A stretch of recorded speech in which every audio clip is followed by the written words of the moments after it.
this is Raging Amish, and welcome to my review of the Olympia in Black Ops.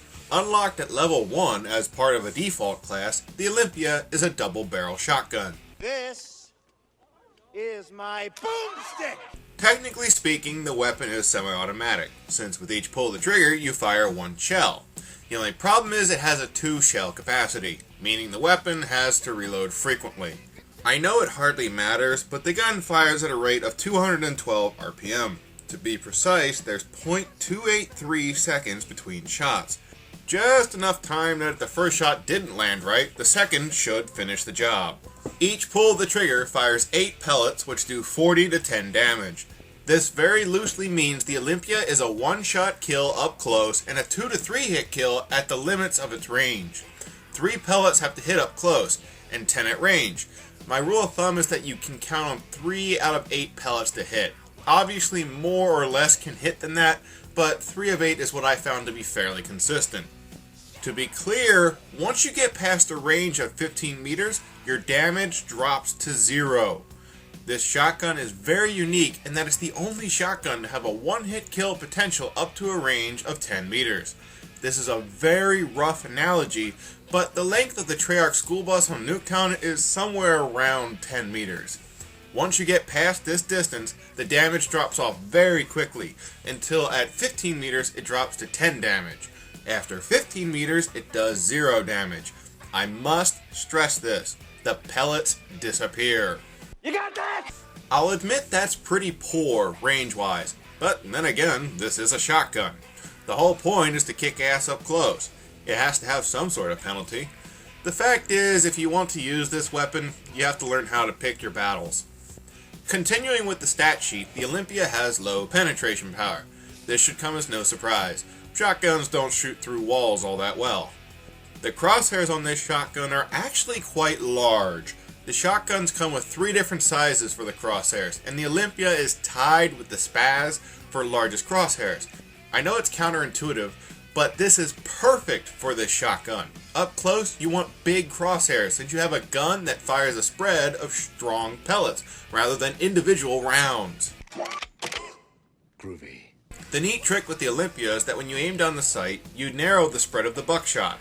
The spread of the buck when you're aimed down the sight is roughly the same as when you're not moving, meaning aiming down the sight allows you to narrow the spread at will. This is very useful when an enemy is at the limits of the Olympia's range. You'll be able to down targets with relative accuracy. Gotcha, didn't I, you little sucker? Moving on, the raise and drop times are as follows. The Olympia raises in 0.75 seconds and drops in 0.55 seconds. This matters very little. The raise time may get you in trouble here and there, but the drop time doesn't really matter.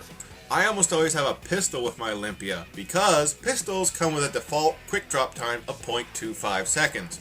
No matter what the weapon is that you're holding, it drops in 0.25 seconds if you are switching to a pistol.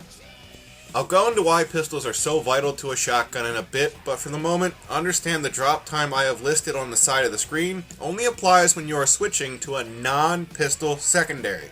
Continuing with the stat sheet, the Olympia aims down the sight in 0.2 seconds.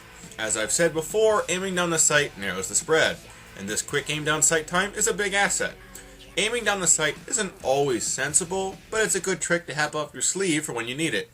The aim down sight time is fast and simple, but the reload times are long and annoying. Honey, you got real ugly. If only one barrel was empty, the Olympia reloads in 3.3 seconds. If both barrels were empty, the Olympia reloads in 3.9 seconds. In either case, the shells have physically entered the gun at the 2.65 second mark. All of these reload times are painfully slow. Sleight of hand is mandatory at all times. The reload times suck, but thankfully the recoil is more than easy to manage. The recoil profile is as follows: a value of 45 to the left and right, and a value of 85 to 95 upwards.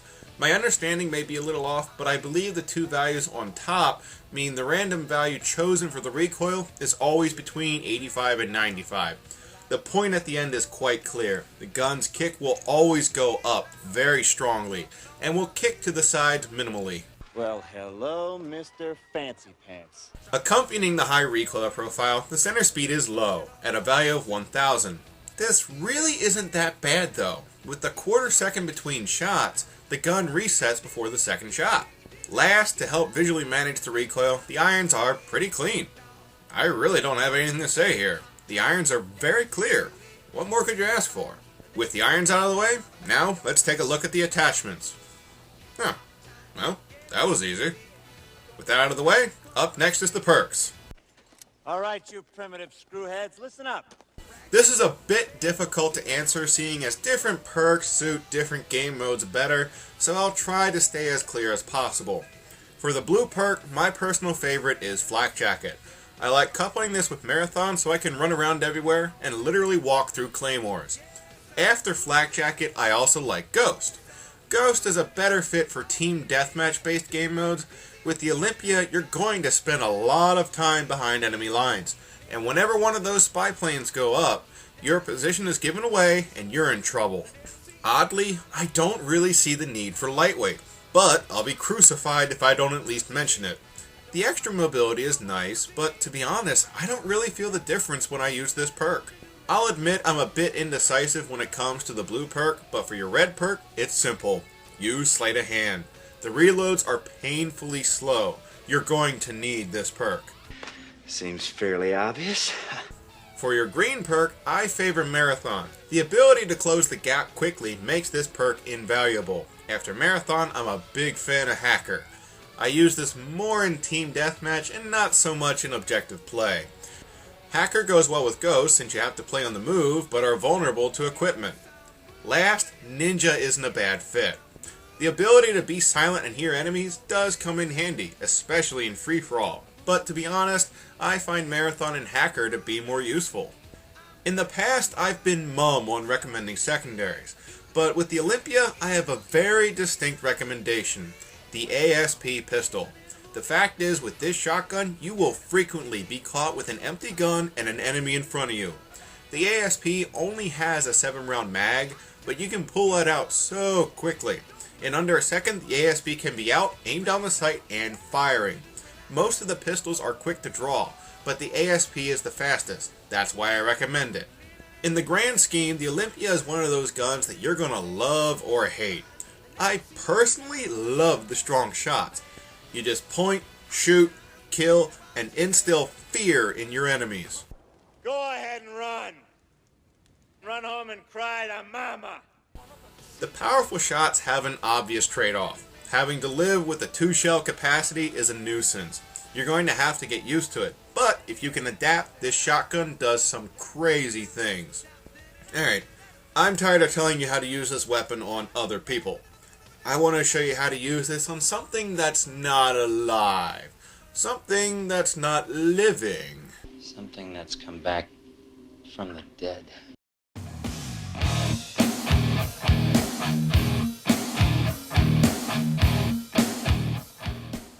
The Olympia is one of the first 2 weapons available to you in Zombies. It's a wall weapon. Personally, I avoid it like the plague. Don't get me wrong, it has a distinct feeling of badassery, but the reloads are just too slow, and the shots are very weak. The Olympia loses its one-hit kill potential at level 6. Friggin' level 6!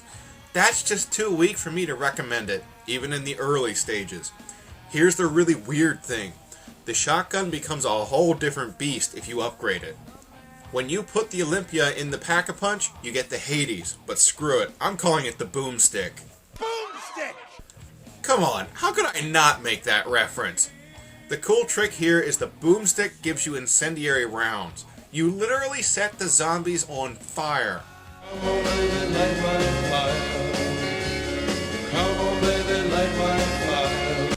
It's really cool to watch, and for what I'm told, the fire does splash damage similar to explosive splash damage, but don't hold me to that. I think it's true, but can't confirm it.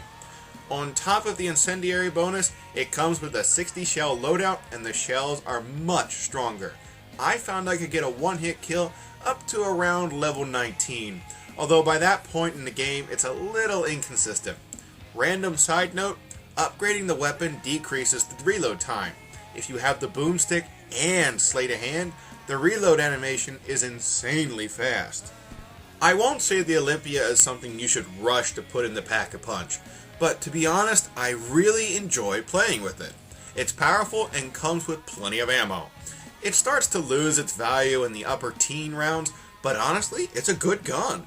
Zombies is about fun, and this was a cool weapon to mess around with. That concludes my review of the Olympia. I hope you join me next time, where I'll be covering the MP40. Die MP40! Wunderbar!